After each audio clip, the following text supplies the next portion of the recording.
Good day ulit mga master. So, after a long day of office work, syempre, sideline ulit tayo. Tayo ay binigyan ulit ng schedule sa pagre-referee. Kailangan kasi din natin ng extra income. Kaya kapag may mga dumadating na opportunity, i-grab natin yan. Dagdag experience at kaalaman. Pagka uwi, prepare ka agad. Syempre, malayo-layo ang venue natin. So, tara na. Like, follow, or subscribe kayo kung gusto niyo ng mga ganitong video.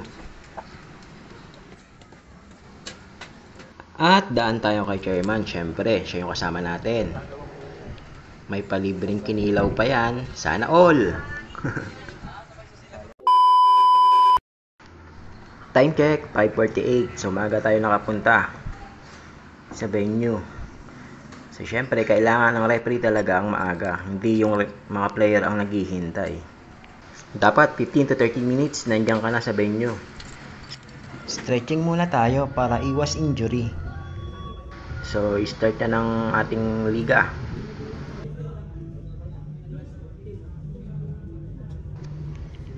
Hinihintay ko kay Chairman kung sino yung magsisisi o yung crew chief. Kasi, syempre, kung sino yung mas ma-experience, siya dapat yung magkukrew chief. Pero yung sa amin, binibigyan niya ng pagkakataon yung mga bata na ma-experience nila yung pagkukrew chief. Isa sa trabaho ng crew chief ang paghahagis ng bola sa jump ball. Wala tayong videographer kaya dyan lang sa gitna yung ating camera.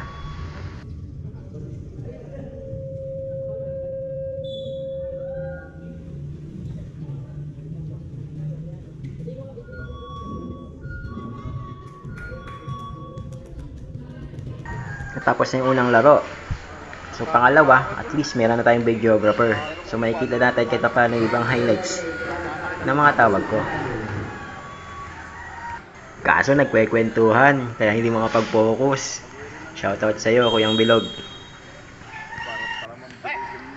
Inbound, pinasa sa kampe. Oops, last touch.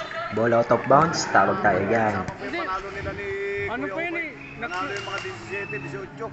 Binigay sa akin, 500 lang sila. Ano yun? Di ba umalis ka na? Nag-Cristo pa kay training. Jogging muna tayo dyan. Siyempre, kailangan hindi masyadong mapagod. Ang hirap na.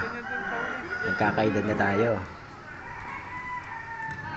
Hindi lahat ng tawag ay perpekto. Minsan, may hindi nakikita ang referee. Tulad niyan. Hindi ko natawagan yan. Pero kahit ganun pa man, focus pa rin tayo. Bilib ako sa mga player na gano'n. Nagsusorry ka agad sa kalaban nila.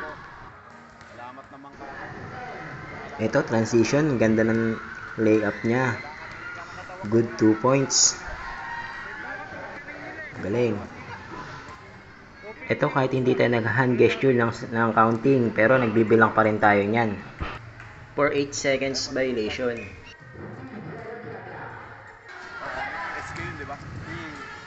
Oh, pinasa. Yung 3 point. Wow! Basket yun. Kaya sinabi ko, ngayon, to si Alan, pinapabasa pala doon sa anak. Nakasama pa yun. Biglang bawi sa kabila. Nag-drive. Foul. Counted yun. Report tayo. Counted. Tas sa foul. Illegal contact to the head. Bonus shot. May mahirapan ako. May 3 games to. Oops, pinasa. 3 point. Kaso, airball. Tapos na ang game. Time check. 9:14. So, umaga tayo ngayon.